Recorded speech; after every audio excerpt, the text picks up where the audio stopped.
और बुलेटिन में बात करेंगे बड़ी खबर की, जहां केंद्रीय गृह मंत्री अमित शाह एक बार फिर मध्य प्रदेश पहुंच रहे हैं। आपको बता दें कि शाह मध्य प्रदेश में बीजेपी के 18 साल से ज्यादा के शासन का रिपोर्ट कार्ड आज जारी करेंगे, जहां रिपोर्ट कार्ड पिछले 2 दशकों में देखी गई प्रगति को उजागर करेगा। विपक्षी कांग्रेस ने सत्तारूढ़ पक्ष के खिलाफ आरोप पत्र जारी करके स्पष्ट रूप से एक मास्टर स्ट्रोक खेला है।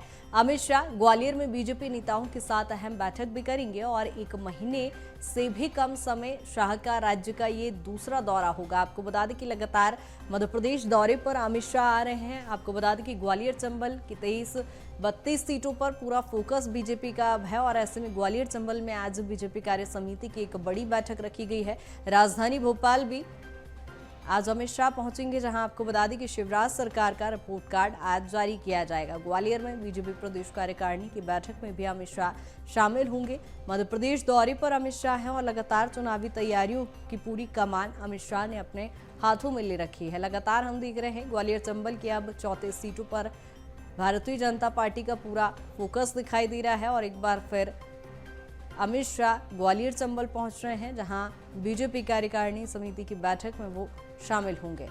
शिवराज सरकार का रिपोर्ट कार्ड भी आज अमित शाह द्वारा जारी किया जाएगा। 18 सालों में क्या कुछ योजनाएं, क्या कुछ कार्यशैली रही, इसी को लेकर रिपोर्ट कार्ड जारी किया जाएगा। आपको बता दें कि विपक्ष की ओर से आरोप पत्र जारी किया गया था, जिसके बाद से ही अब बीजेपी एक बार फिर सक्रिय नजर आ रही है। आपको बता दें कि ग्वालियर चंबल की 34 सीटों पर फोकस है और ऐसे में अमित शाह आज सरकार का रिपोर्ट कार्ड जारी करेंगे।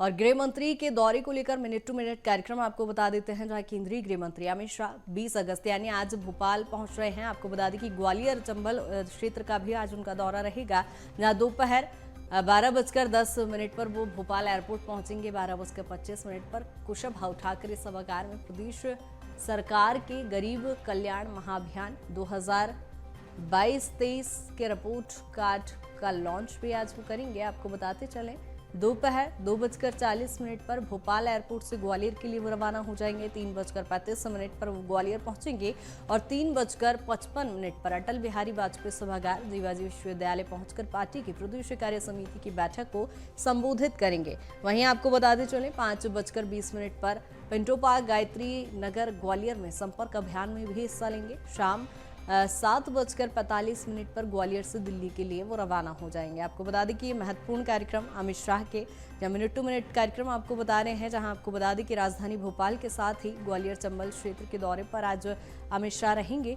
कई मायनों में दौरा महत्वपूर्ण माना जा रहा है। आपको बता दें कि ग्वालियर में बीजेपी कार्य समिति की बड़ी बैठक रखी गई है, जिसमें बीजेपी के तमाम दिग्गज नेता शामिल होंगे।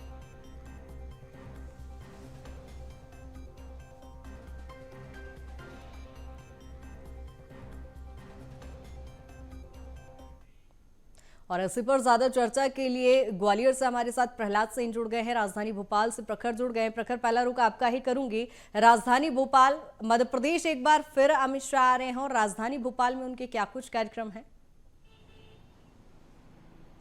जी, अब कृतिका देखिए, मध्य प्रदेश बीजेपी की लेबोरेटरी कहा जाता है, इसीलिए अमित शाह का सीधा फोकस लगातार मध्य प्रदेश पे बना हुआ है। तो जिसको लेकर अब देखिए अमित शाह एक बार फिर भोपाल पहुंच रहे हैं। इसके पहले 2 दौर की बैठक भोपाल में पहले भी अमित शाह ले चुके हैं। ग्वालियर का भी एक दौरा अमित शाह का हो चुका है। तो अब एक और दौरा जब हो रहा है अमित शाह का, तो ये काफी अहम दौरा, क्योंकि देखिए जब हम इस दौरे की पूरी एक रूपरेखा समझे तो देखिए सबसे बड़ा जो आज का इवेंट अमित शाह का होने वाला है, सबसे बड़ा जो कार्यक्रम होने वाला है वो कुशाभाऊ ठाकरे कन्वेंशन सेंटर में देखिए राज्य सरकार का 2003 से लेकर 2023 का यानी 18.5 साल का जो बीजेपी की सरकार मध्य प्रदेश में रही है, उसका रिपोर्ट कार्ड अमित शाह पेश करेंगे, लॉन्च करेंगे। इसके साथ गरीबी महाकल्याण अभियान का भी शुभारंभ अमित शाह करने वाले हैं। देखिए,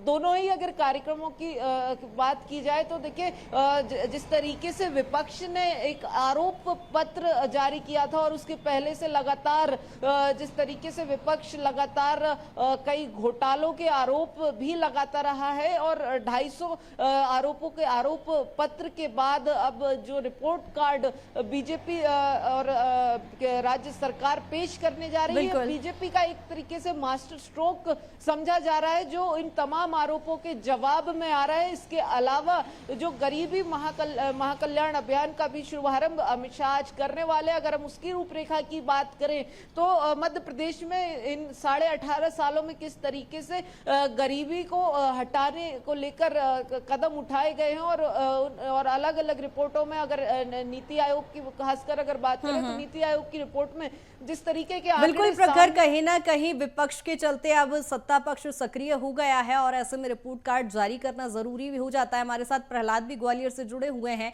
प्रहलाद, आज ग्वालियर चंबल में एक बड़ी बैठक का बीजेपी कार्य समिति की बैठक है, कितनी महत्वपूर्ण ये बैठक मानी जाए?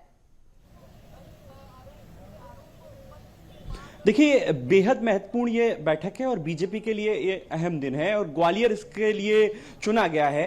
देखें तो ग्वालियर चंबल अंचल की ये जो 34 सीटें हैं, इसके लिए बीजेपी पूरी जोर आजमाइश कर रही है। उसी रणनीति का ये हिस्सा है। खुद केंद्रीय गृह मंत्री अमित शाह इस तरफ नजर बनाए हुए हैं, तो वे रुख कर रहे हैं। इससे पहले उनका जो दौरा था पिछली साल हुआ था, लेकिन अब उनका आना अपने आप में एक बड़ी मैसेज देता है कि अब एक तरफ चुनाव सामने है, दूसरी तरफ कैंडिडेट का चयन भी शुरू कर दिया है बीजेपी ने। तो ऐसे में जो आपसी तालमेल है नेताओं के बीच, वो बिठाना और संगठन को मजबूती के साथ कार्यकर्ताओं को ये संदेश देना कि आप निकलिए, घर से निकलिए और अब आपके पास समय नहीं है और जीत कर वापस आइए। तो ये कुछ मूल मंत्र हैं। यहां पर एक बड़ी रणनीति के तहत ग्वालियर चंबल अंचल को चुना गया है। बीजेपी के कई दिग्गज नेता आज इस बैठक में शामिल हो रहे हैं। जो समापन सत्र है वो अमित शाह उसे संबोधित करेंगे। इसके अलावा जो इसका उद्घाटन सत्र है वो बीजेपी के संगठन सह मंत्री शिव प्रकाश के द्वारा किया जाएगा। इसमें जो प्रदेश के जो चुनाव प्रभारी हैं, वन मंत्री केंद्रीय भूपेंद्र यादव और जो सह प्रभारी हैं अश्विनी वैष्णव, ये भी शामिल रहेंगे। इसके अलावा जो तमाम केंद्रीय मंत्री हैं, चाहे बात कर लें चुनाव प्रबंधन समिति के संयोजक नरेंद्र सिंह तोमर, केंद्रीय नागरिक उड्डयन मंत्री ज्योतिरादित्य सिंधिया, प्रदेश अध्यक्ष विष्णुदत्त शर्मा, मुख्यमंत्री शिवराज सिंह चौहान, ये वो बड़े चेहरे हैं जो इस बैठक में शामिल हो रहे हैं। तो बिल्कुल प्रहलाद, बीजेपी के लिहाज से तो ये महत्वपूर्ण बैठक मानी ही जा रही है, लेकिन यदि हम देखें तो इस समय ग्वालियर चंबल क्षेत्र एपी सेंटर बना हुआ है सियासत का, जहां बीजेपी हो, कांग्रेस हो या आम आदमी पार्टी हो, तमाम राजनीतिक दल ग्वालियर चंबल में ही सक्रिय क्यों नजर आ रहे हैं? देखिए, अगर कहते हैं सियासी गलियारों में ये बात हमेशा चर्चाओं में रहती है कि अगर आपको मध्य प्रदेश के सत्ता में काबिज होना है तो आपको ग्वालियर चंबल अंचल का जो किला है उसे जीतना बहुत जरूरी है। ये बात सिद्ध हुई है 2013 में भी, जब चुनाव हुए विधानसभा के, तब बीजेपी ने यहां बेहतर प्रदर्शन किया और मध्य प्रदेश की सत्ता में काबिज हुई। लेकिन जब 2018 की हम बात करें तो बहुत बेहतर प्रदर्शन बीजेपी यहां नहीं कर पाई थी, जबकि कांग्रेस ने उम्मीद से बेहतर यहां प्रदर्शन किया था। 26 सीटें यहां 34 में से हासिल की थी और उसके बाद उसे मध्य प्रदेश की सत्ता मिली। तो ये बातें बीजेपी के जहन में हैं और इन सब बातों को जहन में रखते हुए तमाम सर्वे यहां पर बीजेपी के द्वारा कराए गए हैं, आरएसएस के द्वारा कराए गए हैं और यह पाया गया है कि अगर ग्वालियर चंबल अंचल में बीजेपी ने अगर मजबूती नहीं दिखाई तो उसके लिए मुश्किल 2023 में हो सकती है। तो ये सब बातें उनके जहन में है और इसी रणनीति के तहत आज एक बड़ी बैठक है। तकरीबन 1800 जो लोग हैं, जिसमें केंद्रीय मंत्री और विधायक, मंत्री और मध्य प्रदेश के जितने भी बीजेपी के जिला अध्यक्ष हैं वो सब शामिल होंगे। मैं एक तस्वीर आपको दिखाना चाहूंगा, कैमरा पर्सन से कहूंगा कि किस तरह से वो उस क्षेत्र को सजाया गया है जहां पर यह बैठक होनी है। हम इस वक्त जीवाजी विश्वविद्यालय के अटल सभागार के बाहर मौजूद हैं। आप देखिए, बीजेपी के जो झंडे हैं वो लहरा रहे हैं, रेड कारपेट यहां पर बिछाया गया है और बड़े बड़े होर्डिंग कटआउट्स जिसमें प्रधानमंत्री नरेंद्र मोदी और बीजेपी के राष्ट्रीय अध्यक्ष अध्यक्ष जेपी नड्डा, प्रदेश अध्यक्ष विष्णुदत्त शर्मा, नरेंद्र सिंह तोमर और इसके अलावा अन्य जो बीजेपी के दिग्गज नेता हैं, चाहे बात करें मुख्यमंत्री शिवराज सिंह चौहान, तो उनके इस तरह के फ्लैक्स, बड़े बड़े कटआउट जगह जगह दिखाई दे रहे हैं और पूरा जो शहर है इस वक्त बीजेपी के रंग में रंगा हुआ नजर आ रहा है। और जो मेहमान हैं उनके लिए ठहरने के लिए तकरीबन कई जो होटल हैं शहर के उसमें तकरीबन 700 कमरे बुक किए गए हैं और इसके तरह अगर बात करें तो उनके ट्रांसपोर्टेशन के लिए भी गाड़ियों को लगाया गया है ताकि उन्हें कोई असुविधा ना हो। तो अब जब 10:30 से ये सत्र शुरू होगा तो तमाम जो दिग्गज नेता हैं वो इस सत्र में शामिल होकर इस बैठक में मौजूद रहेंगे और मूल मंत्र यही है कि निकलिए, अब समय नहीं है। बिल्कुल, यानी प्रहलाद, साफ तौर पर कहा जा सकता है बीजेपी के लिहाज से कई बड़ी और ये महत्वपूर्ण बैठक मानी जा रही है। लौटूंगी आपके पास, प्रखर भी लगातार बने हुए हैं भोपाल से। प्रखर, जिस तरह से आपने कहा कि जब आरोप पत्र जारी हुआ है इसे कांग्रेस अपनी तरफ से एक मास्टर स्ट्रोक के तौर पर देख रही है, कितना असर इसका होगा? क्योंकि घोटाले पर घोटाले प्रदेश सरकार की गिनाए गए हैं, ऐसे में सत्ता पक्ष आज अपना रिपोर्ट कार्ड जारी कर रहा है, क्या इसे काउंटर प्लान ही माना जाए? देखिए बिल्कुल कृतिका, 250 से ऊपर यानी 254 आरोप कांग्रेस ने लगाए थे और न केवल आरोप लगाए थे, साथ में उनके साथ एक राशि, एक अमाउंट भी सामने रखा था कि ये एक पर्टिकुलर घोटाला इतने करोड़ का, जिसमें अगर हम बात करें महाकाल लोक की बात करें या फिर व्यापम की बात करें तो ये तमाम मुद्दों को लेकर जिस तरीके से देखिए कांग्रेस लगातार इन घोटालों को उठाती है। अब आरोप पत्र जारी किया था, उसके बाद से बीजेपी की लगातार ये काउंटर स्ट्रेटेजी लगातार बन रही थी, क्योंकि देखिए इस तरीके के जो आरोप होते हैं, खासकर देखिए 250 आरोप, ये एक बड़ा आंकड़ा होता है। तो ऐसे में बीजेपी भी लगातार इसको लेकर मंथन कर रही थी और किस तरीके से इसको काउंटर किया जाए उसका प्लान भी लगातार जो बैठकों का दौर बीजेपी में चल रहा था उनमें लगातार इन विषयों पर चर्चा हो रही थी। तो अब जब आरोप पत्र सामने रखा है तो ये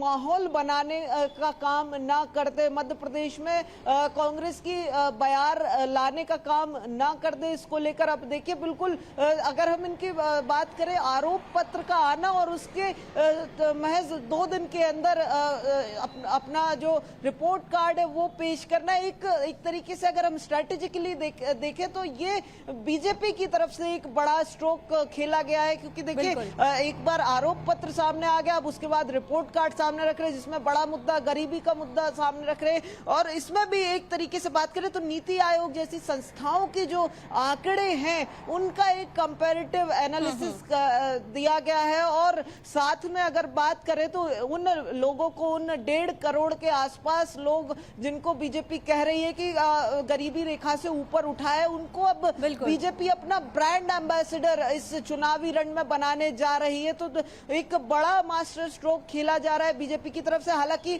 ये कितना मास्टर स्ट्रोक, ये कितना सफल साबित होता है ये तो रिपोर्ट कार्ड के आने के बाद बिल्कुल रिपोर्ट कार्ड जारी होगा तभी देखने वाली बात होगी इसका कितना लाभ होता है। प्रहलाद लगातार बने हुए। प्रहलाद, जिस तरह से आपने जिक्र किया है कि मध्य प्रदेश की सत्ता में काबिज होने के लिए ग्वालियर चंबल का किला फतेह करना जरूरी होता है, लेकिन हाल ही में जो निकाय चुनाव हुए थे उसमें हमने जो ग्वालियर चंबल के नतीजे देखे वो निराशाजनक बीजेपी के लिए रहे हैं। ऐसे में क्या माना जाए कि बीजेपी को एहसास हो गया है कि ग्वालियर चंबल साधना इस समय बहुत जरूरी है?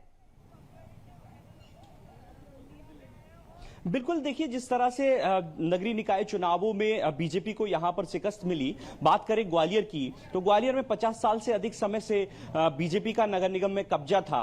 यहां महापौर अक्सर बीजेपी का ही चुना जाता था, लेकिन ये परंपरा टूटी और यहां पर कांग्रेस ने जीत हासिल की।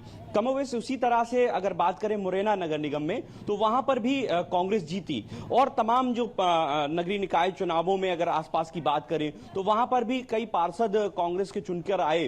तो ये सब बातें बीजेपी जानती है कि किस तरह से इस ग्वालियर चंबल अंचल को अपने साथ लेकर चल रहा है, यहाँ के मतदाताओं को अपनी तरफ मोड़ना है। ये तमाम वो प्रयास है। हालांकि हम देखें तो कांग्रेस इसे अपना गढ़ मानती है। कांग्रेस का कहना है कि ग्वालियर चंबल अंचल जो है वो एक मजबूत किला है, क्योंकि अभी सीटों के लिहाज से देखें, जब उपचुनाव हुए 2020 में और उसके बाद पहले जब कांग्रेस के पास 26 सीटें थी और उपचुनाव के बाद जब बगावत हुई, जब सिंधिया उस तरफ पहुंच गए यानी बीजेपी की तरफ पहुंच गए, उसके बाद जो मुकाबला हुआ तो उसमें कांग्रेस और बीजेपी के पास अगर 34 सीटों की बात करें तो 17-17 यानी मुकाबला बराबर का है। तो ऐसे में अब दोनों ही दलों को अपना जो ग्राफ है वो ऊपर लेकर जाना है, वापस से अपना वो बेहतर परफॉर्मेंस यहां पर दिखाना है। लेकिन खास बात यह है कि इस बार के जो चुनाव है उसमें आम आदमी पार्टी ने भी ताल ठोकी हुई है। आपने देखा होगा कि कुछ समय पहले जो दिल्ली के मुख्यमंत्री हैं अरविंद केजरीवाल, वो तमाम यहां पर वादे कर चुके हैं, कई गारंटी वो यहां पर दे चुके हैं। कमोबेश इसी तरह से बीएसपी भी अपनी चुनावी तैयारी कर चुकी है, पूरा होमवर्क बीएसपी के पास भी है। तो ऐसे में अब ये जो मुकाबला है 2023 का बेहद रोचक है, बेहद दिलचस्प है, लेकिन साख दोनों पार्टियों की यहां पर लगी हुई है। दोनों को ही ग्वालियर चंबल अंचल को जीतना बहुत महत्वपूर्ण है, चाहे वो बीजेपी हो चाहे वो कांग्रेस हो। तो इस ग्वालियर चंबल अंचल पर निगाहें दोनों दलों की हैं। बिल्कुल, यानी मध्य प्रदेश की सियासत का केंद्र अभी ग्वालियर चंबल क्षेत्र बना हुआ है। प्रहलाद, इस कार्यक्रम को लेकर नजर भी बनाए रखिएगा, अपडेट भी आपसे लेंगे। बहुत शुक्रिया फिलहाल तमाम जानकारी के लिए। प्रखर, आपका भी बहुत शुक्रिया तमाम जानकारी।